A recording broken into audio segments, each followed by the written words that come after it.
Why are canister filters so expensive? Are they just plastic buckets with a pump attached? Do you really have to pay hundreds of dollars from name brands like Marineland, Penplax, or Fluval to get a quality unit?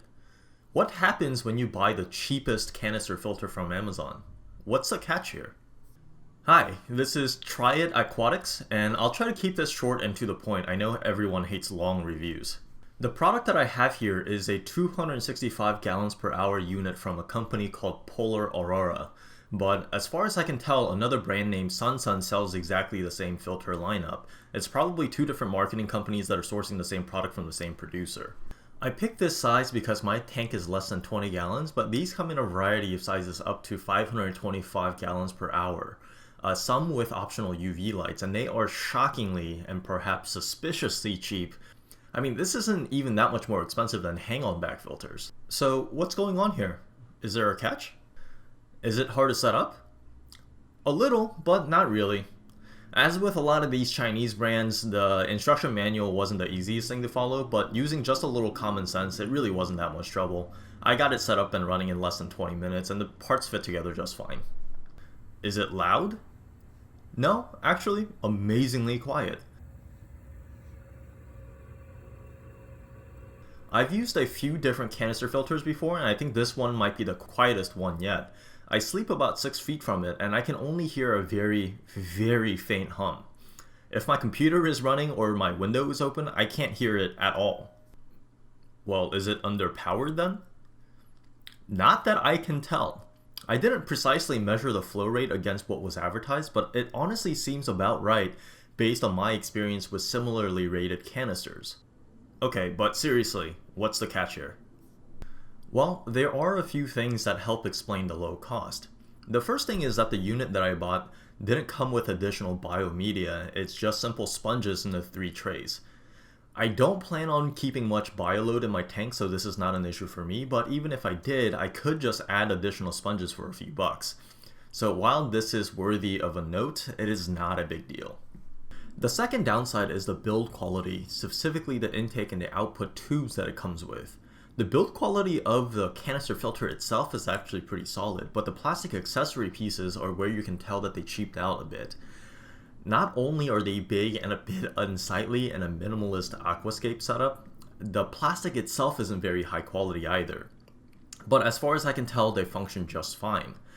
And also worthy of noting are these green tubes. I'm guessing they made them green since clear tubes yellow over time, but geez, I would have preferred black or some other color a bit less tacky.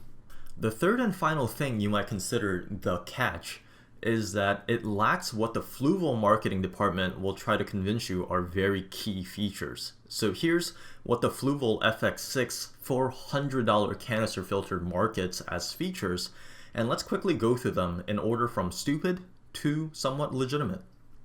Rubber feet? Come on, that's ridiculous. For what it's worth, the PA unit has rubber feet too, but then again, so does a $5 air pump. Self-priming. While the PA unit does not have this feature, it took me literally 30 seconds to manually prime the unit. How often are you having to do this anyway? A few times a year? Versatile intake. I just cut the plastic tube to length to fit my aquarium, but if you need the tube to be longer, PA solution was just to give you extension tubes, which if you don't lose them, will work just fine. Click fit valves. Okay, the PA unit does not have quick connect valves, but I don't mind this too much since I don't really trust those fancy valves anyway, especially if they're made of plastic. How often are you having to connect and disconnect these anyway? Twin output nozzles? Well, that is kind of nice. You can buy these separately for a few bucks, but it's a nice feature to include. It's probably more important for larger tanks than mine though. Lastly, the utility valve and hosing. Okay, so this is actually kind of a key feature which the Polar Aurora unit lacks, but honestly this feature is a lot more useful in a very large canister filter rather than in a small one. Before I wrap up and summarize here, one thing that I cannot comment on is on reliability since this is not a long-term review. I am not entirely sure how long this unit will last. So while I'm not going to assume that it's less reliable just because it's cheap, because very oftentimes simpler products are more reliable than complex ones, but I won't assume that it's more reliable either. Guys, just listen to me. Despite all of the marketing efforts designed to convince you to buy stuff you don't actually need, filtration requirements for most home aquariums are very simple. If sponge filters hooked up to an air pump wasn't such an eyesore and didn't take up so much space inside the tank, I wouldn't even use a canister filter in my small aquarium. But even a canister filter doesn't need to be that complicated.